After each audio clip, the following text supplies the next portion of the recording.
우리 하나님 말씀 창세기 3장에 있는 말씀을 같이 보겠습니다.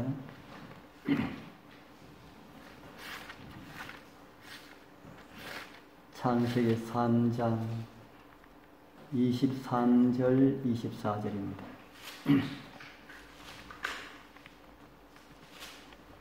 창세기 3장 23절 24절 찾으셨으면 우리 같이 읽겠습니다. 창세기 3장 23절 24절 여호와 하나님이 시작 여호와 하나님이 그 사람을 에덴 동산에서 그 사람을 내어 보내어 그의 근본된 토지를 갈게 하시니라. 이같이 하나님이 그 사람을 쫓아내시고 에덴 동산 동편에 그룹들과 두루 도는 화영검을 두어 생명나무의 길을 지키게 하시니라. 아멘.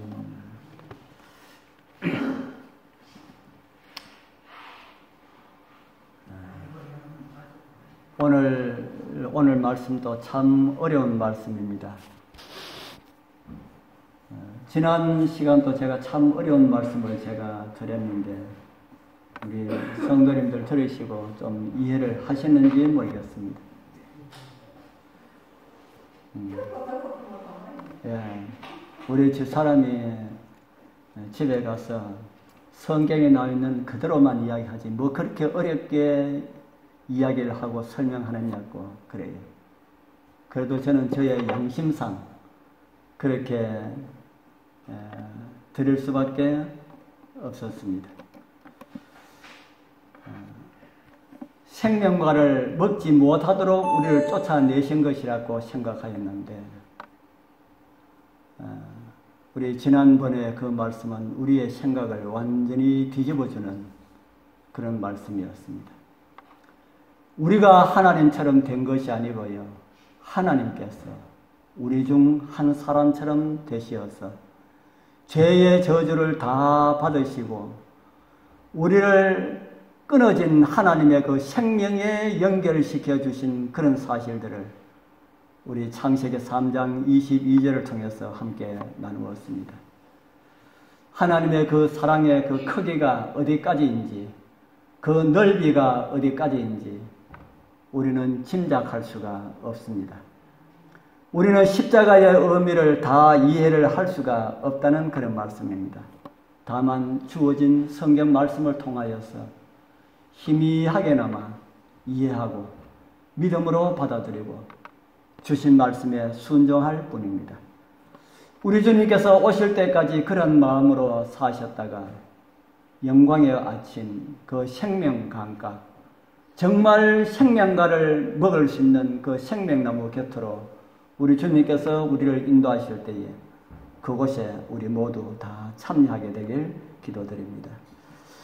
오늘 이제 이 그룹들과 화영검의 비밀이라고 하는 또 좀 다른 특별한 제목으로 말씀을 준비했습니다. 시작 때에 읽은 말씀 우리 다시 한 번 더 읽어보겠습니다. 제가 읽을 테니까 눈으로만 읽으십시오. 여호와 하나님이 에덴 동산에서 그 사람을 내어 보내어 그의 근본된 토지를 갈게 하시니라. 이같이 하나님이 그 사람을 뭐 하시고 그럽니까? 그 사람을 쫓아내시고 에덴 동산 동편에 그룹들과 두루 도는 화영검을 두어 생명나무의 길을 지키게 하시니라. 이 말씀들을 많은 사람들은 이렇게 이해를 합니다. 하나님께서 생명나무의 열매를 따먹지 못하도록 하시기 위하여서 사람들을 에덴 동산에서 쫓아내시고 들어올까봐 싶어서 불칼을 든 천사들을 명하여서 그 길을 범접하지 못하도록 지키게 하셨다. 거의 많은 사람들이 이렇게 이해를 하고 그렇게 해석을 합니다. 우리 재림교회 우리 목사님들 말고요.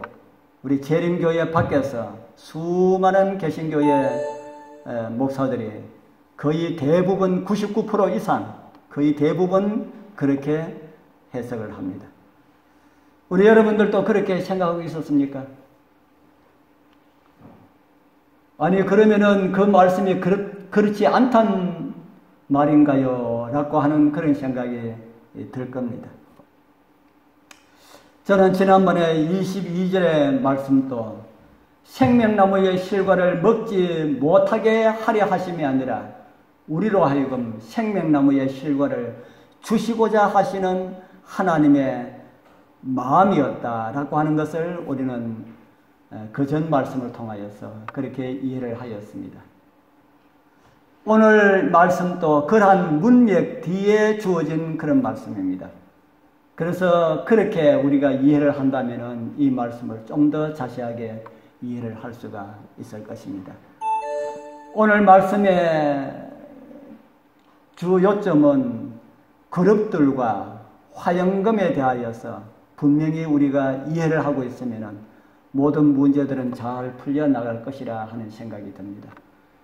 여기 나오는 이 그룹들과 화영금은 무엇일까? 그룹들과 화영금은 무엇일까? 그룹에 대하여서 여러 번 말씀을 드렸죠. 제가 여기 온 지 얼마 되지 않았는데도 그룹에 대해서 여러 번 말씀을 드렸습니다. 에덴 동산에 둔 이 그룹은 무엇일까? 성경에서 그룹이라고 하는 글자가 제일 처음에 등장하는 것이 바로 오늘 우리가 읽은 창세기 3장 24절입니다. 창세기 3장 24절에서 그룹이 제일 먼저 나타나고요. 그 다음에 나타난 것이 출애굽기 25장입니다. 출애굽기 25장 17절에서 19절에 나오는 이 말씀 가운데 그룹이 나옵니다. 같이 한번 읽어볼까요? 정금으로 시작. 정금으로 속죄소를 만들되 장이 2규빗 반, 광이 1규빗 반이 되게 하고 금으로 그룹 둘을 속죄소 두 끝에 쳐서 만들되 한 그룹은 이 끝에 한 그룹은 저 끝에 곧 속죄소 두 끝에 속죄소와 한 덩어리로 연하게 할지며. 이 말씀 제가 지난번에 언제 한번 드렸는데 다 잊어버리셨지요. 성소에 대하여서 전혀 알지 못하시는 분들은 이 말씀이 참 헷갈립니다. 그런데 우리 교회 성도님들은 시간이 지나면은 성소에 대하여서 조금씩 이렇게 들으시게 됩니다. 한꺼번에 많이 들으시지 않더라도 조금씩 듣게 되는데, 그래서 우리 교회 성도님들은 이 그룹에 대해서 조금 이해를 하고 있지만은 성소 문제에 대하여서 전혀 듣지 않으신 분들은 그룹이라 그러면은 그룹이 뭔지 전혀 모릅니다.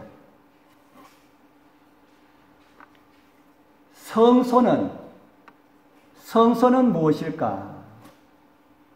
제가 장교에서 성소 문제를 하다가 이래 왔습니다. 성소 문제 거의 다 맞춰져 가는 마당에 다 끝내지 못하고 왔는데, 제가 우리 군의교회에 한 5년 이상 있으면은 아마 성소 문제 해도 안 되겠나 하는 생각이 드는데, 왜냐하면 지금 성소 문제 해도 너무 어렵기 때문에 안 됩니다. 성소는 쉽게 말하면 하나님께서 거하실 처소입니다. 하나님의 집이다 하는 것이죠. 솔로몬이 기도할 때에 이런 기도를 드렸습니다. 하늘과 하늘들의 하늘이라도 주를 용납하지 못할 것인데 제가 건축한 이 성전이오리까. 성전은 하나님께서 거하시는 거처라 하지 않습니까? 하나님의 처소라 하는데 하나님께서 정말 이 성소에 거하실까요? 솔로몬이 그런 기도를 드렸습니다. 솔로몬이 성소를 아주 웅장하게 지어놓고 난 다음에 하늘과 하늘들의 하늘이라도 주를 용납하지 못할 것인데 어떻게 제가 건축한 이 성전에 하나님께서 거하시겠습니까? 사람이 지은 성소에 진짜 하나님께서 거하실 수가 있을까요? 없을까요?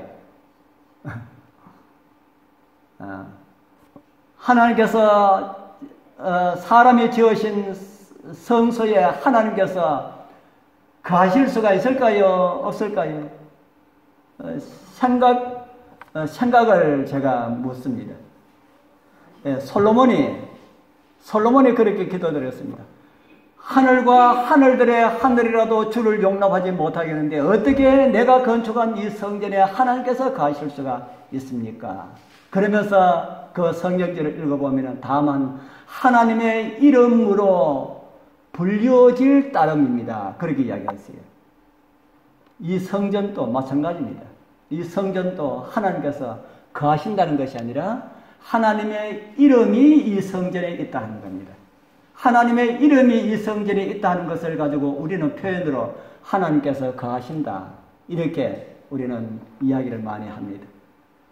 그래서 하나님의 거하시는 이 성소를 건축하기 위하여서 모세에게 성소를 지어라, 이렇게 말씀하셨습니다. 바로 이 텐트가 하나님께서 거하시는 성소입니다. 모세가 솔로몬이 만든 그 웅장한 그 성소에도 하나님께서 못 거하시는데 어떻게 이런 텐트 속에 하나님께서 거하시겠습니까? 그런데 이 성소를 하나님께서 거하실 처소라고 하나님께서 내가 거할 처소를 나를 위하여서 만들어라, 그렇게 하나님께서 직접 말씀하셨습니다. 그래서 모세가 하나님의 말씀에 따라서 이 성소를 만들었습니다. 성소를 살펴보면 성소는 세 부분으로 나누게 됩니다. 첫째는 성소뜰이고요. 이 앞에 연기가 나는 이 옷 있지요. 앞에 있는 이것이 성소뜰이라고 합니다. 이곳에는 십자가를 상징하는 번제단이 있고요. 침례를 상징하는 물두멍이 있고요. 이 물두멍은 제사장들과 제물을 씻을 수 있는 이런 그런 물두멍입니다. 그래서 이 부분을 성소의 첫째 부분이라고 합니다. 둘째 부분은 여기에 사람 같은 저 휘장 열고 안에 들어가려고 하지요. 이 휘장을 열고 안에 들어가면은 바로 이런 장면이 나타납니다. 그래서 앞에 보이는 여기에 제사장이 있는 연기가 올라가는 이 앞쪽 부분이 성소라고 불려집니다. 그곳에는 생명의 떡을 상징하시는, 생명의 떡이 되시는 예수 그리스도를 상징하는 떡상이 있고요. 그 맞은편에는 촛대가 있고요. 그리고 안쪽 휘장 아래는 분향단이 있습니다. 이 모든 것은 다 예수 그리스도를 상징하는 그런 상징물이라 그렇게 성경은 우리에게 가르쳐주고 있습니다. 그리고 지금 여기 휘장을 걷어놨는데 원래는 휘장이 쳐져 있습니다. 안쪽에 있는 지성소를 보도록 하기 위하여서 휘장을 걷어놨는데 휘장 저 안쪽에 있는 그 칸을 가지고 지성소라 그렇게 부릅니다.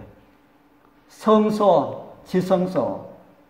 그 안에 지성소에는 이 법궤가 있고요. 법궤 안에는 십계명이 있고 법궤 뚜껑 양쪽에 뭐 같습니까? 천사 모양으로 조각을 한 천사가 양쪽에 서 있습니다. 이 천사를 가지고 성경은 그룹천사라 그렇게 말합니다. 이 법궤는 하나님의 보좌를 상징하고 있습니다.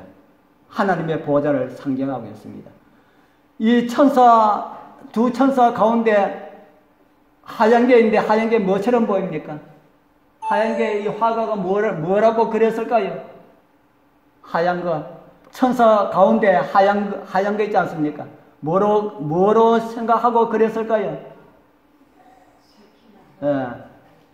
그냥 뭐 어려운 용어 말고 쉬운 용어로, 번쩍번쩍하는 빛으로 이렇게 그렇게 보이지 않습니까? 그렇게 보이지 않는다면 화가가 잘못 그린 것 같습니다. 그래서 거기에 번쩍번쩍 빛나는 그것이 하나님의 임재의 상징입니다. 하나님의 임재. 하나님께서 어떻게 이곳에 하늘과 하늘이라도 주를 용납할 수가 없는데 어떻게 이 조그마한 이 상자 위에 하나님께서 앉아 계실 수가 있습니까? 그러나 앉아 계실 수는 없지만은 하나님의 임재의 상징이 그곳에 있었다 하는 겁니다. 그러면은 여기 나오는 이 그룹 천사는 누구를 가리키는 천사일까요? 안에 하나님의 임재의 상징, 그 하나님의 십계명이 든 그 법궤가 하나님의 의자입니다. 하나님의 의자. 의자와 같은 그런 역할을 합니다. 그래서 그 사이에 번쩍번쩍하는 하나님의 임재의 상징이 있다면은 그 양쪽에 있는 천사는 그 천사를 그룹 천사라는데 이 천사는 누구 옆에 있는 천사들입니까? 하나님 보좌 가장 가까이에서 하나님을 옹리하면서 섬기는 그런 천사들이다. 그렇게 이해를 하면 됩니다. 자, 그러면은 제가 여기 화영검은 무엇일까 했는데 화영검 말고 그룹 천사들은 하나님의 보좌 가장 가까이에서 하나님을 옹이하는 그 천사들이 어디에 내려왔다는 말입니까? 어디에 내려왔어요? 에덴 동산 동편에 내려왔다 하는 겁니다. 그러면은 그룹과 함께 두신 이 화영검은 무엇일까? 감 잡히지요? 그룹들과 함께 두신 이 화영검은 무엇일까? 이 화영검은 불하고 검하고 이루어진 두 용어가 합쳐져서 만들어진 그런 용어입니다. 화영검이라고 하는 그런 것이 아니고요. 불칼이 아니고요. 불과 검 두 용어인데 그것을 합쳐가지고 화영검이라 이렇게 그런 용어가 만들어졌다 하는 겁니다.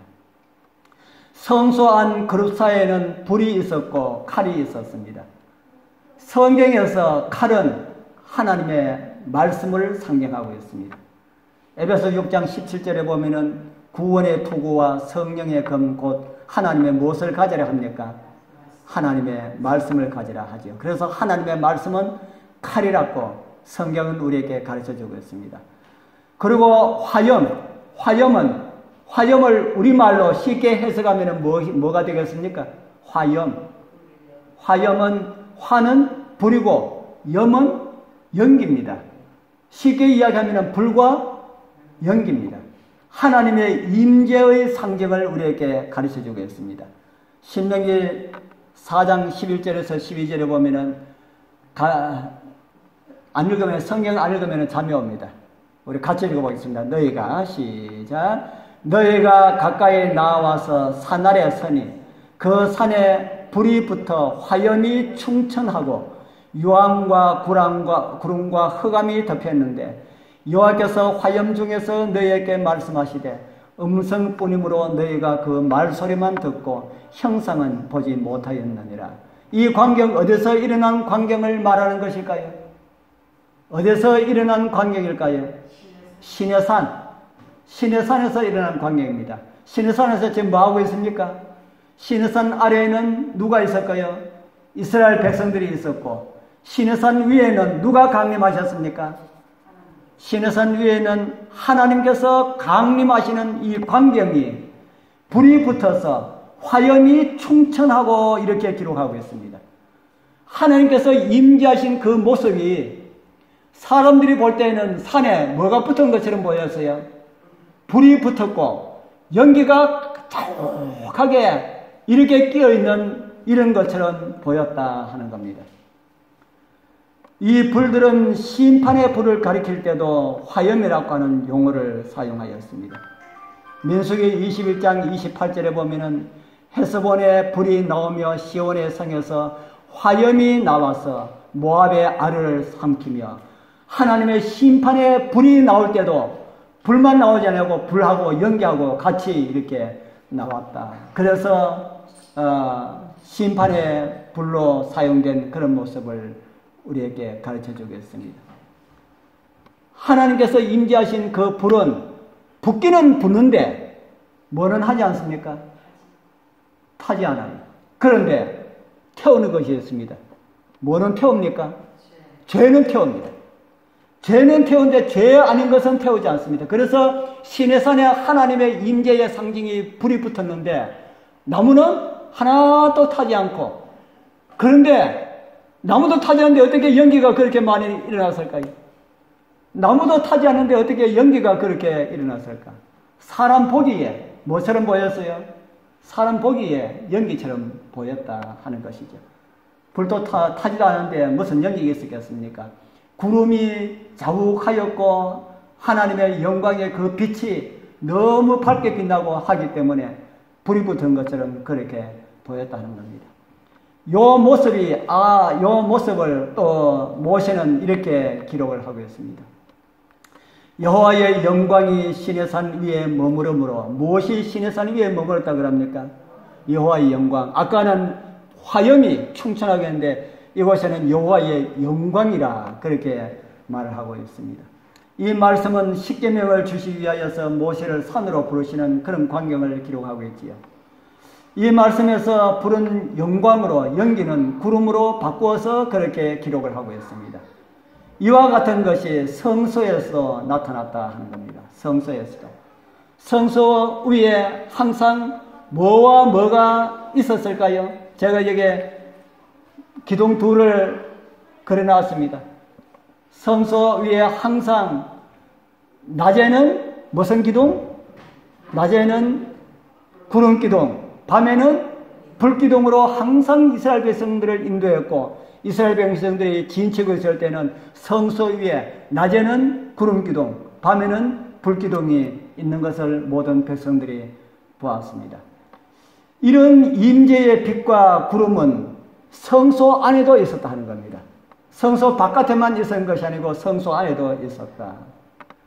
그 후에 구름이 회막에 덮이고 여호와의 영광이 성막에 충만하며 모세가 회막에 들어갈 수가 없었으니 이는 구름이 회막 위에 덮이고 여호와의 영광이 성막에 충만함이었다. 여호와의 영광이 이 성소 안에도 빛과 구름이 꽉 있어서 모세가 그 안에 쉽게 들어갈 수가 없을 정도로 그 안에 하나님의 영광이 그렇게 있었다. 그렇게 성경은 우리에게 기록을 하고 있습니다. 바로 그 영광을 화염이라고 창세기는 기록을 하고 있다 하는 겁니다. 그러면은 그룹이 있고 화염검이 있었다라는 이 말씀의 의미가 어떤 말씀인지 생각이 들지요.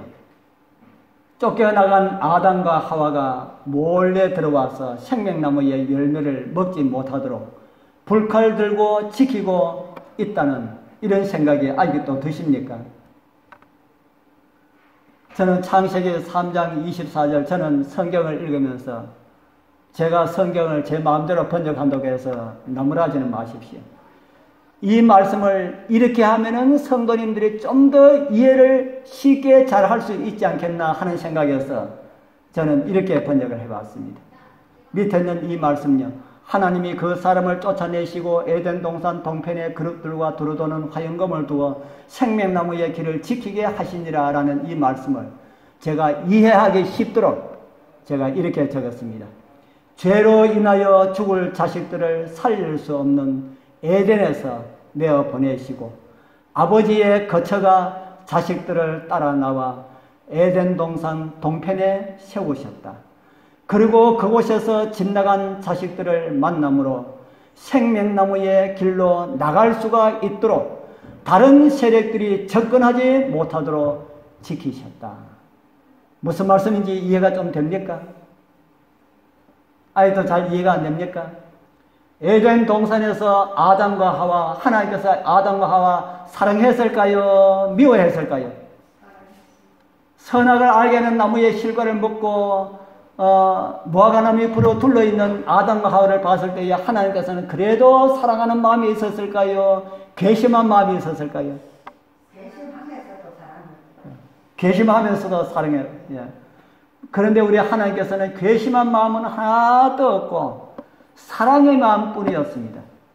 그리고 아담과 하와를 대신해서 그 양이 죽고 그들을 위하여서 가죽옷을 지어 입히고, 제가 지난번에 말씀드린 것처럼 에덴 동산에는 누가 살 수가 없어요?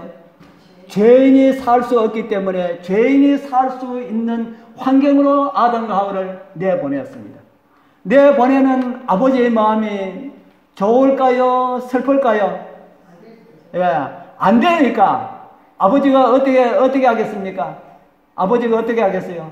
아버지가 자식을 따라 나가는 겁니다. 아버지가 자식을 따라 나가서 어디다가 아버지의 집을 지었어요? 에덴 동산 동편에 아버지의 집을 지었다 하는 겁니다.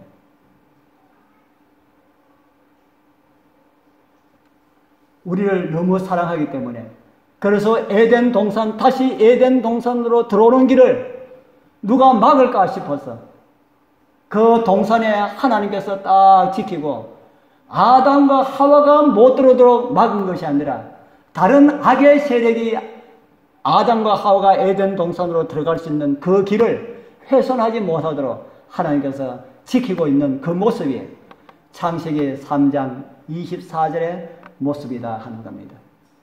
그런데 하나님께서는 그것으로 마음이 차지 않았습니다. 하나님께서 그곳에 오셨지만은 그곳으로 마음이 차지 않았다는 겁니다. 이 하나님 보좌로 나가는 이 길은 노아 홍수 때까지 에덴 동산 동편에 있었습니다. 홍수 때까지. 약 몇 년 동안요? 약 1650년 동안 하나님의 보좌가, 그것도 하나님의 보좌가 어떻게 그렇게 있겠습니까? 하나님의 보좌를 상징하는, 하나님의 집을 상징하는 그 임시 하나님의 집이 에덴 동산 동편에 약 1650년 동안 그곳에 있었다는 겁니다. 그래서 많은 사람들이 그곳에 와서 하나님께 예배드리고 경배하고 하나님의 그 나타나시는 그런 모습들을 직접 눈으로 보고 그렇게 하였습니다. 그렇게 하면서도 수많은 사람들이 하나님을 믿지 않았지요. 노아 시대에 그 동편의 그 모든 광경을 보고도 몇 사람만이, 노아 홍수 때 몇 사람만이 구원받았다 그럽니까? 노아 식구 8사람만이 구원받았다 그러죠. 그래서 우리 하나님의 마음은 타들어갑니다. 그래서 그것으로 안 되겠다, 그것으로 안 되겠다 해서 하나님께서 친히 텐트가 되셔서 오셨습니다. 하나님께서 뭐가 되셔서 오셨다고요? 텐트. 하나님께서 친히 집이 되셔서 오셨다는 겁니다. 그 내용을 요한복음 1장 14절은 이렇게 기록하고 있습니다. 같이 한번 읽어볼까요? 말씀이 시작. 말씀이 육신이 되어 우리 가운데 거하시며 우리가 그 영광을 보니 아버지의 독생자의 영광이요 은혜와 진리가 충만하더라. 여기에 나오는 영광, 은혜, 진리라고 하는 것은 옛날에 성소 안에 있던 그런 것을 말하고 있습니다. 예수님께서 육신으로 이 땅에, 다른 말로 하면 텐트가 되어서 우리 가운데 오셨는데 그 영광을 보니까 옛날 시내산에 그 영광이 그대로 나타나고 성소 안에 있던 그 영광이 그대로 예수님을 통하여서 나타났다. 그렇게 우리에게 말씀을 해주고 있습니다.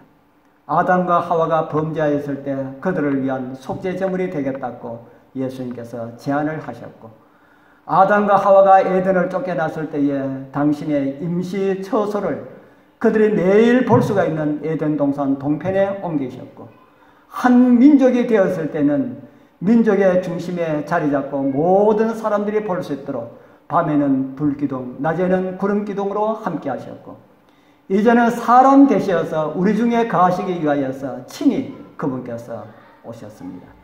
창조주이시여 우리의 아버지가 그런 분이시다 하는 사실을 성경은 우리에게 가르쳐주고 있습니다. 저희 아이들이 삼육대학에 큰 놈이 갔을 때는 좀 덜 했는데, 막내가 삼육대학에 갔을 때 데려다 주고 오는데 참 마음이 안 좋더라고요. 그거 잘 있는데 그 마음이 왜 그렇게 안 좋아하는지 모르겠습니다. 그런데 아들은 학교 갈 때는 별로 생각을 못 했는데 군에 갈 때 군에 부대까지 태워줬습니다. 요즘은 참 세월이 좋아요. 옛날에 우리 갈 때는 전부 같이 이리 가는데 요즘에는 군에 갈 때도 뭐 아빠 차 타고 군부대 앞까지 그래가서 군부대 안까지 들어갔습니다. 그래가서 애 넣어주고 오는데 참 마음이 안 좋더라고요. 그래서 마누라 옆에 있는데 울 수 없고 괜찮은 표를 이렇게 하는데 참 마음은 참 안 편하더라고요. 할 수만 있으면 나 그 옆에 가서 같이 살고 싶은 이런 마음이 있었습니다. 그런데 우리 다 그랬지요. 그런 마음 다 그랬지요. 그런데 우리는 환경 때문에 먹고 사는 것 때문에 그렇게 못했는데 누구는 그렇게 하셨다는 말입니까? 성경에 보니까 누구는 그렇게 하셨어요? 하나님은 그렇게 하셨다는 겁니다.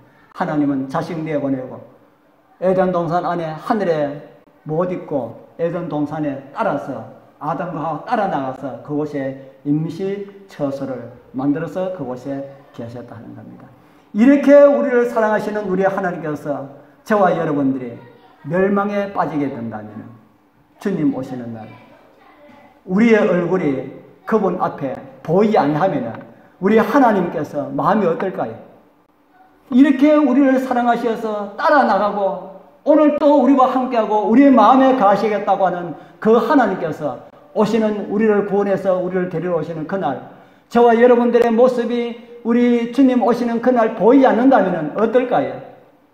우리 하나님의 마음은 타들어갈 겁니다. 저는 노아 홍수에 대한 이야기를 하면서 노아 홍수 때 40일 동안 따라왔잖아요. 그 40일 동안 안 따라오면 그 한꺼번에 그 물 쏟아가지고 못 쓸어버립니까? 저는 40일 동안 따르는 거 그거 하나님의 눈물이라고 저는 그렇게 이야기하기를 좋아합니다. 하나님께서 며칠 동안 오셨다고요? 하나님께서 40일 동안 백성들이 다 죽어서 물에 다 수장 다 될 때까지 하나님께서 눈물을 흘리셨다. 마지막 때는 눈물이 아니라 불같은 눈물을 흘리신다 하는 겁니다. 마지막 심판은 뭐로 내린다 합니까? 예, 불로 내린다고 하지 않습니까? 그래서 불이 아버지의 마음이 다 타들어가는 그런 모습을 우리에게 보여주고 있다 하는 겁니다. 우리 사랑하는 성도님들, 우리 모두 신실한 하나님의 백성들로 살다가 우리 주님께서 우리를 데리러 오시는 그날 꼭 우리 주님의 얼굴을 기쁨과 반감으로 뵙게 되는 우리 모두가 되기를 축복합니다.